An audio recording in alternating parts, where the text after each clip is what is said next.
तो कैसे हो आप लोग दोस्तों। ये मेरा फर्स्ट वीडियो है 9th स्टैंडर्ड के लिए, हिंदी मीडियम के लिए। साइंस 1 का पहला चैप्टर नहीं आ रहा। एक्चुअली बेटा आप लोग को टेंशन मत लो, एक ही बुक में सारे चैप्टर्स जैसा कि आपके सामने दिख रहा है, ये पूरा PDF दिख रहा है। मैं थोड़ा इसको जूम करके आपको दिखा देता हूँ।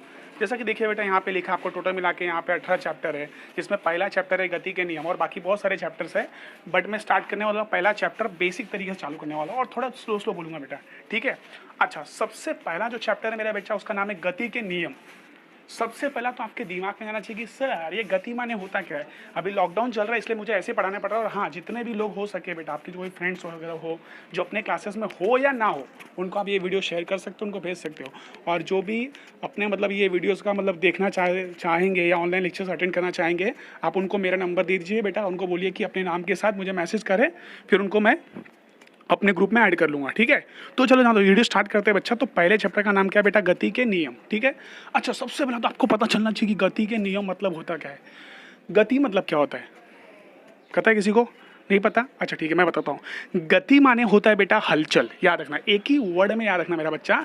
गति माने क्या होता है, हलचल। अभी देखो फिलहाल लॉकडाउन में अपन बेटा हलचल नहीं कर पा रहे, बराबर ना। बाहर ज़्यादा घूम पा रहे क्या? नहीं घूम पा रहे भले लॉकडाउन में। लेकिन एक चीज़ तो है, हमने भले कुछ नहीं सीखा, लेकिन ओरियो बिस्किट से केक और ब्रेड से गुलाब जामुन कैसे बनता है ये हमने सीख लिया, ठीक है ना। चलो स्टार्ट करते हैं। तो गति मतलब अगर कोई भी आपसे पूछे कि गति का मतलब होता क्या है, तो बोलने का हलचल। क्या बोलने का बेटा? हलचल। क्या बात है।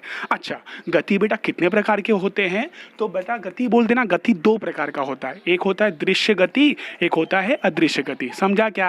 एक क्या होता है मेरा बच्चा? दृश्य गति, एक होता है अदृश्य गति। अच्छा, दृश्य गति नाम से क्या पता चलता है? नाम से मेरे को ये पता चलता है कि सर जो दिखाई देता है, एक नंबर मेरी जान, बहुत हार्ड, सही बात है। जो गति हमें दिखाई देती है उसे दृश्य गति कहते हैं। हाँ, जैसा अभी मैं तुमको नाचते हुए दिखाई दे रहा हूँ, अभी मैं नाच रहा हूँ, डिच्चिक डिच्चिक डिच्चिक में नाच रहा हूँ, मैं तुमको दिखाई दे रहा हूँ क्या? नहीं। तो ये कौन सी गति हो गई? अदृश्य गति। क्यों? क्योंकि दिखाई नहीं दे रही है। हाँ वही, लेकिन आपके सामने जरा ऊपर जरा देखो तो आपके घर में पंखा उंखा है, पंखा चालू है कि बंद है? पंखा दिख रहा है कि नहीं दिख रहा है? वो चल रहा है कि नहीं चल रहा है? अगर पंखा चला, देखो देखो कोई भी चीज़ चलती हुई दिखाई दे रही है, तो जो चीज़ें या जो गति हमें दिखाई देती है उसे कहते हैं दृश्य गति, और जो गति नहीं दिखाई देती बेटा उसको बोलते हैं अदृश्य गति। एक प्रोफेशनल एग्जाम्पल लेता हूँ, जैसे कि आपके सामने कोई चीज़ें मूवमेंट कर रही है, हलचल कर रही है, तो वो हो गया दृश्य गति। लेकिन मेरे को जरा ये बताओ बेटा कि आपके पेट के अंदर मतलब आपके बॉडी के अंदर रक्त का परिसंचरण हो रहा है कि नहीं? रक्त मतलब घचाघच ऊपर से नीचे भाग रहा है कि नहीं भाग रहा है, या दुनिया भर के पानी लिक्विड जो भी मतलब भाग रहे कि नहीं भाग रहे, वो दिखाई दे रहा है आपको? नहीं। तो कौन सी गति हुई बेटा? अदृश्य गति हुई। समझा कि नहीं समझा? चलो वापस से मेरे को जरा बता बेटा, गति माने क्या होता है? हलचल। क्या बात है, कोई मस्त बात है लल्लन टाप है। अच्छा, गति के बेटा कितने प्रकार होते हैं? 2। पहले का नाम हो गया दृश्य गति, दूसरे का नाम हो गया अदृश्य गति। अच्छा दोस्तों, तो ये पहला हो गया दृश्य गति, दूसरा हो गया अदृश्य गति। जो गति हमें दिखाई देती है उसे कहते हैं दृश्य गति, जो गति नहीं दिखाई देती उसे बोलते हैं अदृश्य गति। इतना समझा? चलो क्या बात है। अच्छा, गति माने क्या होता है? हलचल। क्या बात है। अब दोस्तों मैं आपको जो चीज़ें बताने जा रहा हूँ याद रखना। अच्छा, जैसे मैं दुकान पर जाता हूँ, ठीक है, एक चीज़ बताता हूँ। मैं दुकान पे गया, एक दूध वाले का दुकान है, बोलता है चाचा 4 दूध दो। 4 दूध दो कि 4 लीटर दूध दो? आप बोलोगे सर 4 लीटर दूध दो। हाँ अच्छा, मैं बोलूँगा आज मैं 10 चला। आज मैं क्या चला? 10 क्या चला? आज मैं 10 चला कि 10 मीटर चला?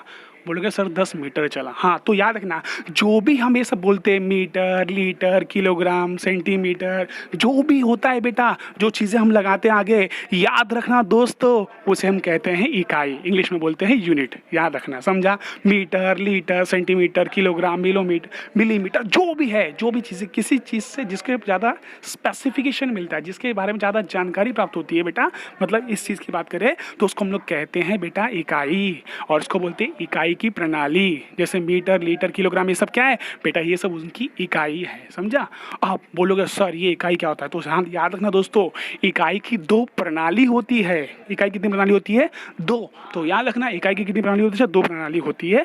जैसे मैं आपको पहले बेसिक बता रहा हूँ, उसके बाद ये चैप्टर को मैं चालू करूँगा। आपको मैंने गति का मीनिंग बता दिया है, थोड़ी बहुत गति इसमें बता दिया मैंने आपको, ठीक है। मैं आपको बताऊँगा डिटेल में। फिलहाल तो इतना याद रखना कि बेसिक चीज़ें आपको याद होना चाहिए। तो बहुत सारे कैसा क्लासेस में कैसा कि आपको बता देंगे, लेकिन आपको इकाई की प्रणाली नहीं पता होती, क्योंकि बच्चे थोड़ा सातवीं आठवीं में इतना अच्छे तरीके से नहीं पढ़ पाते हैं।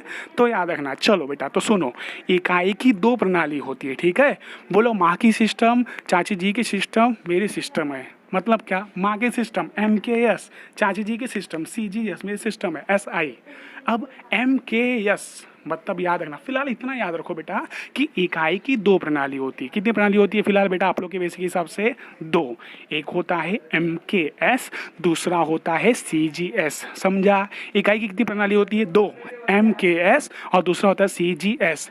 M मतलब होता है मीटर, K मतलब होता है किलोग्राम और S का मतलब होता है सेकेंड। याद हुआ? चलो, MKS का मतलब क्या होता है? M से क्या होता है? मीटर, K से क्या होता है? किलोग्राम और S से क्या होता है? सेकेंड। वैसे ही मेरे दोस्तों, मेरी जान, मैंने याद रखना बेटा, CGS में C का मतलब होता है सेंटीमीटर और G का मतलब होता है ग्राम और S का मतलब होता है सेकेंड। तो याद रखना, अगर कोई भी आपको बोले कि इकाई की कितनी प्रणाली होती है तो याद रखना इकाई की दो प्रणाली होती है। थोड़ा सॉरी इनकन्वीनियंस के लिए, थोड़ा सा बाहर बैकग्राउंड आवाज ज़्यादा आ रहा है। MKS और CGS इकाई की दो प्रणाली होती है। M से मतलब मीटर, K से किलोग्राम, S से सेकेंड। वैसे CGS में होता है सेंटीमीटर, ग्राम, सेकेंड। चलो, पहले चैप्टर का नाम क्या? इतना ही आज के लिए बहुत हो गया बेटा। पहले चैप्टर का नाम क्या था? गति के नियम। गति माने क्या होता है बेटा? हलचल। क्या बात है? गति कितने प्रकार होते हैं? दो, दृश्य गति और अदृश्य गति। जो गति दिखाई देती है उसको क्या कहते हैं? दृश्य गति। जैसे साइकिल का चलना, मोटर वाहनों का चलना, पंखे का चलना, ये दिखाई दे रहा है तो दृश्य गति। अदृश्य गति क्या? जो गति दिखाई देती नहीं है, तो याद रखना उसे अदृश्य गति कहते हैं। जैसे आपके पेट के अंदर या आपके बॉडी के अंदर रक्त का संवहन, ये हमें दिखाई नहीं दे रहा है ना बेटा, ये हो गया अदृश्य गति। चलिए, फिर आ गया इकाई। इकाई की कितनी प्रणाली होती है? दो। एक होता है MKS और दूसरा होता है CGS। अच्छा बेटा, MKS का मतलब क्या होता है? Metre, kilogram, second. समझा? अच्छा, CGS का मतलब क्या होता है? Centimetre, gram, second. दोस्तों, और याद रखो दोस्तों, मैं आपको बताना चाहता हूँ कि MKS को हम लोग SI प्रणाली भी कहते हैं। बेटा SI का मतलब क्या होता है? सुनो बेटा, कुछ कहीं कहीं कहीं आपको जगह मिलेगा सिस्टम इंटरनेशनल, कहीं कहीं मिलेगा आपको स्टैंडर्ड इंटरनेशनल है, कोई बोलता है भैया इंटरनेशनल सिस्टम। तो आपको जो बोलना है वो बोलो, मैंने आपको तीनों नाम बता दिया SI का फुल फॉर्म। और ज़्यादातर जो SI जो यूज़ होता है वो जर्मनी साइड में ज़्यादातर यूज़ होता है, तो याद रखना। तो MKS का ही दूसरा नाम याद रखना बेटा SI होता है। क्लियर होगा कॉन्सेप्ट? कोई टेंशन, कोई मच, कोई किरकिरी। जैसे MKS में क्या होता है? मीटर आता है बेटा, ठीक है, किलोग्राम वगैरह आता है, ये सब आता है। वही अगर मैं CGS की बात करूँगा तो सेंटीमीटर आता है, ग्राम आता है, सेकेंड आता है। दोस्तों, आज का वीडियो मैं छोटा ही बना रहा हूँ। अगले वीडियो में दोस्तों मैं इसी चैप्टर का थोड़ा सा ज़्यादा डिटेल में लूँगा। तब तक के लिए दोस्तों अपना ख्याल रखना। Thank you.